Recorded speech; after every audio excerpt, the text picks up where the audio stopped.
Hi, it's Natasha. Welcome to part 3 of arm balance transitions. If you haven't seen my first 2, I would recommend going back to video 1 and doing that warm up.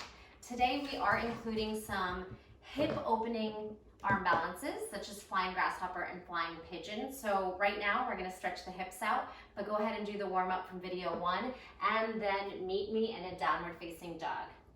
Index finger forward, push the shoulders forward, like you're trying to push the mat forward, and then just move around here in your downward facing dog. Pedal, sway the hips, twist, bend the knees, straighten, come on tippy toes, and sink. Let's take a nice calming breath. Inhale, and exhale.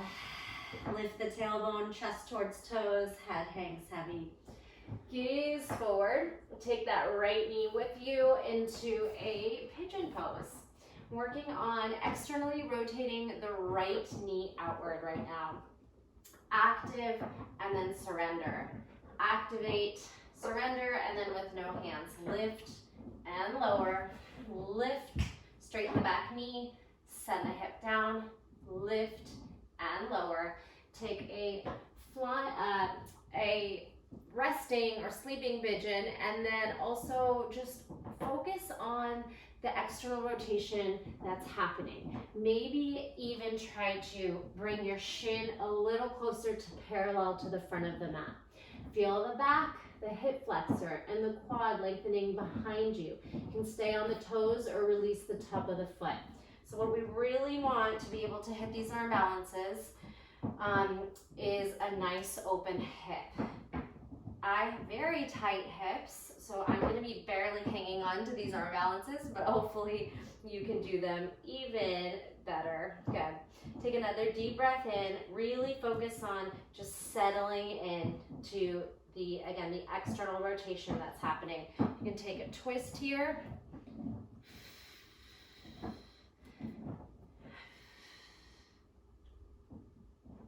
Both directions, and let's go ahead and come into a plank and then just move your way back to downward facing dog. And any movements that feel good, maybe some hula hoop hips or some spinal waves, rolling forward, engaging the core and back. And again, hopefully you've gone through the warm up or at least parts of it from the first video, or if not, take some time to at least warm up the shoulders, the wrists in particular, and we're doing kind of the hips for the arm balances to come. But also work on finding length in hamstrings. So now let's take the left knee towards left wrist and work on that left hip in rotation. So today I'm just going to show you these arm balances on one side, but feel free to pause the video. Definitely give both sides a try just to stay balanced. You are probably going to favor one side. And then I highly recommend blocks for the transitions when you're working on them. They just give you so much more space, make the poses so much more accessible, especially when you're first learning. And then once you master on blocks, you can either take lower books, or try it on the mat.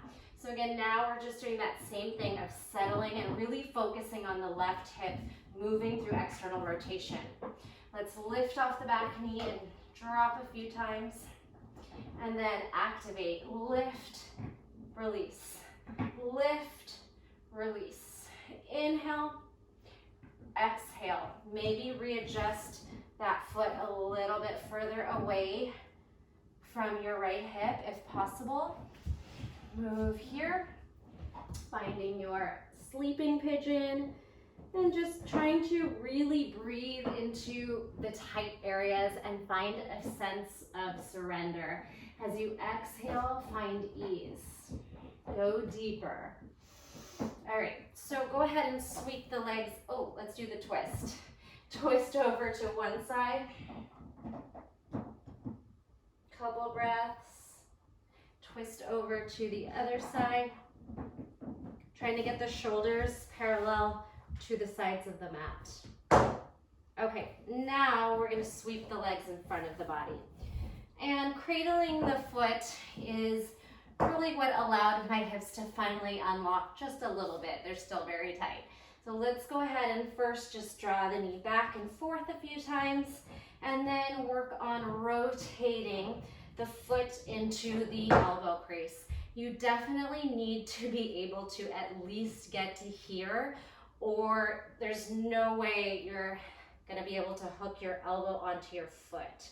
So if you're not quite there, you're gonna have to work on the mobility of the hips first. But we're going to try Grasshopper to Ekapada Kunyasana 2, or flying split. And for me personally, my leg wants to slip off anyway. So it's a nice transition of just letting the foot slip forward and the other leg to go back. It would take some time, again, to just keep working the ankle bone or the shin to the chest. The deeper you can turn the hip out, the more success you're gonna find in your flying grasshopper and your flying pigeon. Maybe take a half lotus, ground down through that knee, gently putting some pressure on the inner thigh, and again, just breathing, find ease. Take as much time as you need. Some people are just ready to go for it. They can just hop into lotus, no problem, or flying grasshopper. So let's try seated, trying to actually, okay, let's take our right ankle over our left quad. Sit back and forth a few times.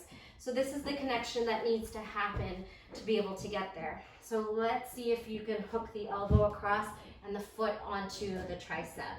And hang out here for a while, pushing the foot into the arm and the arm into the foot. And it's a pretty deep twist too. So we're hanging out and twisting and breathing. Letting the knee open, the left knee maybe even comes in tighter. Whew. All right, shake that out and repeat all of that on the other side.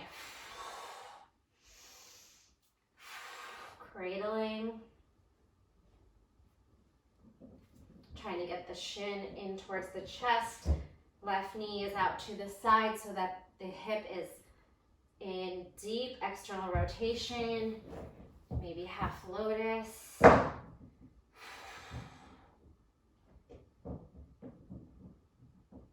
Crossing the left ankle on the right quad, working hips forward and back, shin closer and closer to chest, and then seeing if you can make that connection of the left tricep onto the foot. So this hip is even tighter, and I can barely make that one happen.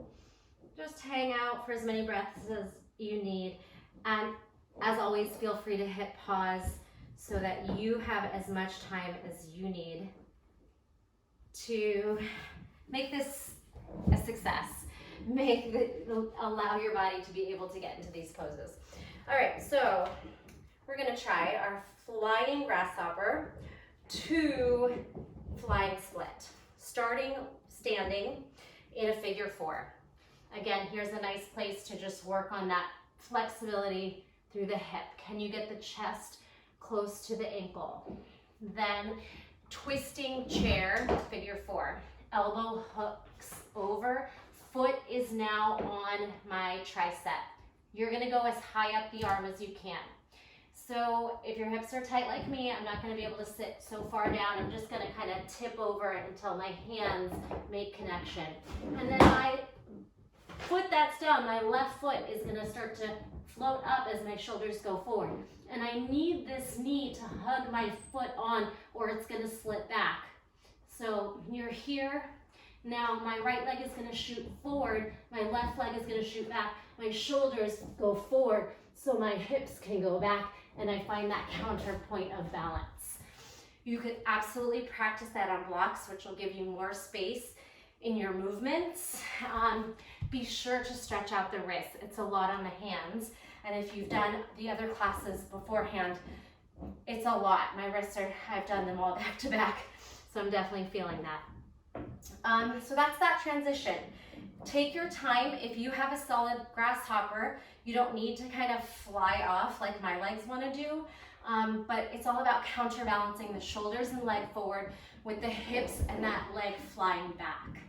I'm going to see if I can do it up on blocks, and then you would first master it on blocks and then make your way down to the mat. So blocks just bring the earth higher to you.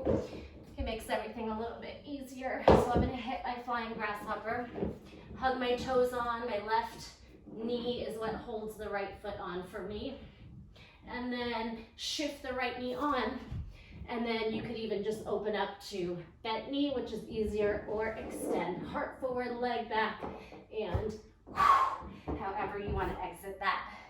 Okay, take a moment to sit on those forearms, decompress the wrists. Be sure again to try both sides. Hit pause, play as long as you're able to, as long as you have the shoulder strength and the wrists are staying healthy. Moving on to flying pigeon, another hip opening arm balance, to crow pose. So this one, we are in our flying crow, and all we're gonna do is take this leg, move it back, and the other knee is gonna go boop, right onto the tricep. The higher you can get the knees into the armpits, the more compression. I think, well, some think it's easier to have the knees back because you have more counterbalance weight, but you have more strength if you're up high. You're able to push the shoulders down and use the core. So see where you are at, you'll build strength, and you'll get better and better at this. Always just play as long as you can. A little bit each day goes a long way. You don't have to be able to do everything because your muscles will fatigue quickly. So same setup, figure four. Melt in, allow that hip to externally rotate, and then as high as you can get the shin stacked on your shelf of your armpits or your triceps. Now in a flying pigeon, you need your toes to clasp back and grip on to your tricep. So I'll show it from this side first. So you're gonna really use your toes to hug the leg on. And if your foot wants to slide off, you can always just keep this lock of the knee hugged in. Again, it's just like crow pose, and that's what we're gonna move into. So from flying pigeon, you're here and you can extend that leg maybe, and you're gonna try to lift the right knee back and slide the left knee on. It is a little bit tricky. You're gonna try to slowly move the pigeon leg, rotating back so the heel hugs the booty, and then kind of quickly grip that left knee on. You need to be able to hold your body up in the position. So again, the warm-up becomes really important, strengthening the shoulders, and then just work on building your crow pose, like being able to hold a solid crow for maybe 30 seconds at least, and then you'll be able to move them, since you can already do that isometric hold. So I'll try it without blocks. Again, try it all different ways and both sides. For time purposes, I'm gonna just do my right, and that's really all my hips allow, usually. So my flying pigeon, I'm gonna sweep that right knee back, and then the left leg meets. You can also tap off the floor. My foot kind of hit, so maybe tap, lift, hug the left knee on, okay? Kind of a funky transition. Again, just something to play with. It also could go to, if you're super strong, flying crow. You can get really creative once you build the strength to do these. Last one we're gonna work on is gonna be handstand to Pincha. Nothing to do with the hips, but at least we get off of the wrists when we land in our Pincha. The best way to practice this one is to have a wall and work on push-ups. A lot of plank to chaturangas will help allow your body to slow down that descent. So let's try it on a wall, and then when you come to the floor, I recommend stag legs, which will help you counterbalance as you land. You want to drop in as slowly as you can, so biceps, biceps, biceps, land, and then try to hold. So I'll just, for fun, we'll try it against the wall. And this is a perfect way to just stay here as long as you like and as long as it takes to feel stable on the landing. So I'm gonna walk my way up to a handstand, and then I'm gonna work on slowly sliding my toes down and landing on the forearms. I scared you, huh? So it might feel a bit to exit, lift one elbow off and cartwheel down. And you can come into child's pose. It might feel like you're crashing a bit. Be safe. Push your feet into the wall if that's happening, and try not to be so heavy in the upper body. Also, carpet, grass, sand, loading up your mat with extra padding will be helpful and keep those elbows safe. So I will show you what it looks like from handstand. But again, the best way to just practice that lower would be to have your feet against a wall. You could even do stag legs, have your back foot on the wall, and slowly land. So I'll try it here. Catch your handstand, and again, stag legs might make this the easiest. We're gonna hug the elbows back like you're doing chaturanga. You gotta shift your shoulders forward as your elbows go back, and then you'll try to catch that landing. All right, I'll try doing it with straight legs, which is gonna be the hardest way because you don't have as much place to counterbalance. You could even have a little bit of a scorpion back so that the feet are back as the hips and the shoulders move in the opposite direction, if that makes sense. So everything is about countering the balance and all of these arm balances and transitions. So from straight handstand, I'm gonna shift my feet back a little bit so that my elbows can land and my hips stay over. Then I can straighten out my pincha. Head down. Let's try lifting up to funky pincha, which is quite challenging again. One hand out by the elbow. It's gotta be back by the elbow, not up by the other hand. Now shift into that forearm, press down into the hand, and see if you can lift the head up. So if you're falling, like I was about to, my hand automatically just started to lift, and I was gonna cartwheel out. Be safe. If you need to fall onto your back, just, land on the foot and carefully come down to your back. Maybe have your spine a little warmed up in case you do need to fall back into wheel. I think it's the hardest transitions are coming from the ground up as opposed to up to down, because you need a lot of arm strength to push yourself up, and you need a lot of arm strength to slow your lower, but I think it's a little bit less than picking yourself up off the floor.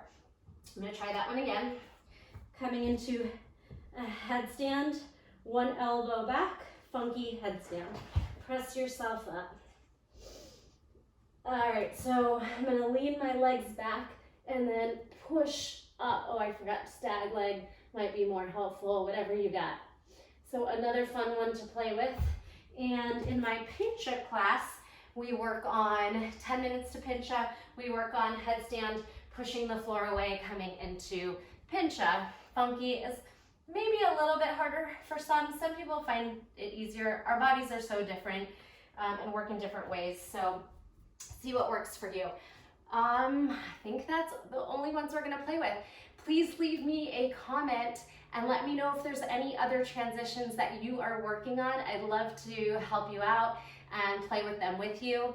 Go ahead and make sure you hit a child's pose or even a Shavasana, especially if you've done maybe 2 or all of the classes. That was a lot on the hands. Take some time to rest and recover. Drink lots of water. Leave me a comment again. Let me know how it went. Thanks for joining me. I really appreciate your support, and I can't wait to see you again. Bye.